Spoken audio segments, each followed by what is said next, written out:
In the summer of 1909, newspapers across the United States printed something you almost never see about a coin. Outrage. Real public, front-page outrage over a brand new penny that had just entered circulation. People were angry enough to write letters to Washington, angry enough that within days, the government caved and pulled the coin from production. Here is the part nobody expects. That same controversy, the one that humiliated the coin's designer and forced an emergency recall, is the exact reason this penny is worth thousands of dollars today. And one flawless example is sold for close to $800,000. I am going to tell you what actually happened in those few furious days in 1909. And by the end, you will know exactly how to check if you are holding the coin at the center of it. So, let me set the scene properly, because this genuinely was a scandal, not just a footnote in a coin book.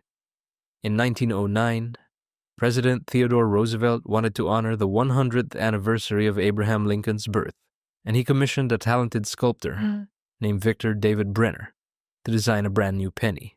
Up until that point, American coins had never featured a real president's face. It was a bold decision, and Brenner's design, showing Lincoln in quiet profile on the front and 2 wheat stalks wrapped around the words 1 cent on the back, was beautiful.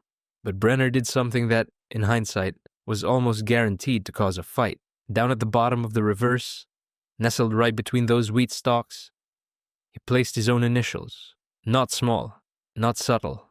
V period, D period, B period, in letters large enough that anyone squinting at their change could read them clearly. The coin was released in August of 1909, and it sold out at banks almost instantly.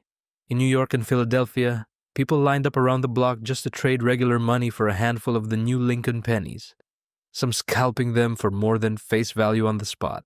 But almost as fast as the excitement rose, so did the backlash. Newspapers accused Brenner of turning government money into a personal advertisement. Editorials mocked the mint for allowing it. The controversy grew loud enough, fast enough, that the Treasury Department made an emergency decision: pull the initials immediately and strike all future pennies without them. This is the part that decides everything about the coin's value today, and it comes down to nothing more than a difference of a few days. The San Francisco Mint had only been producing this design for a few days before the recall order came down. In that short window, San Francisco struck just 484,000 pennies, carrying both the tiny S mint mark and Brenner's controversial initials. Compare that to Philadelphia, which had a head start and poured out over 27 million of the same coin before anyone pulled the plug. The San Francisco version, born right in the middle of a public firestorm, became instantly, permanently scarce. And here's the twist that most people never hear. Because the controversy was in every newspaper, ordinary Americans knew, almost immediately, that this coin might not last. So many of them pulled 1909's V.D.B. pennies straight out of their change and tucked them away just in case. A scandal meant to shame a coin's designer accidentally taught the public to save the very coin at the center of it. So what is this thing worth today? Even a heavily worn 1909 is V.D.B., one that has clearly spent decades in pockets and cash registers, typically sells for $700 to $900. Move up to a coin in nice, clean, uncirculated condition, and you are looking at $2,000 or more. The record for the finest known example, graded practically flawless with its original red color still intact, sold at auction for $168,000. And some private sales on ultra-high-grade specimens have been reported well past that. A 1-cent coin worth more than most people's cars, and in the finest possible condition, worth more than most people's houses. Now, I want to ask you something, and I want an honest answer, not the answer you think sounds right.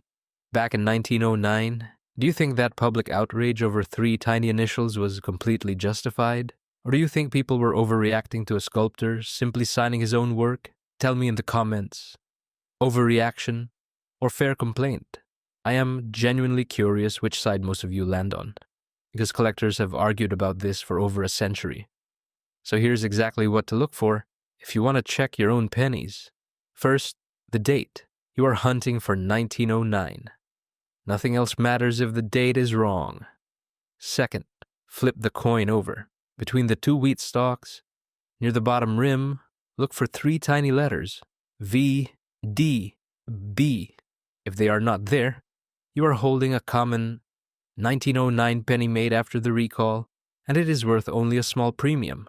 Third, if the initials are present between the wheat stalks, go back to the front of the coin. Just beneath the date, look for a small letter S. That S is everything.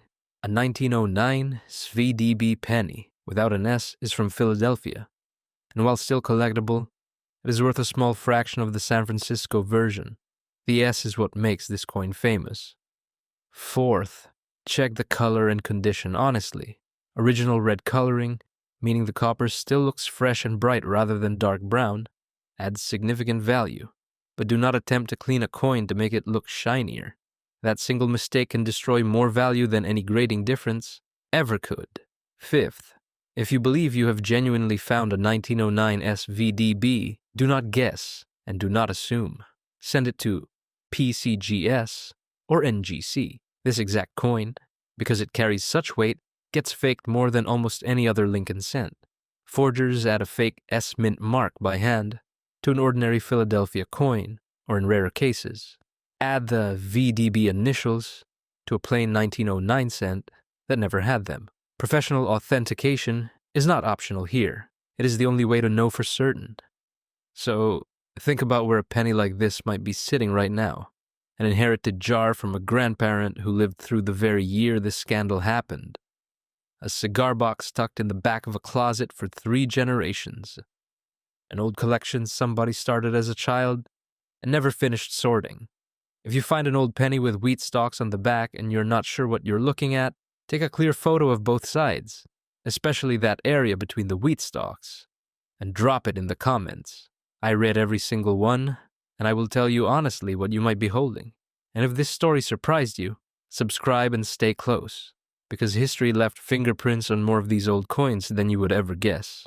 Go check that jar of pennies tonight and look closely between the wheat.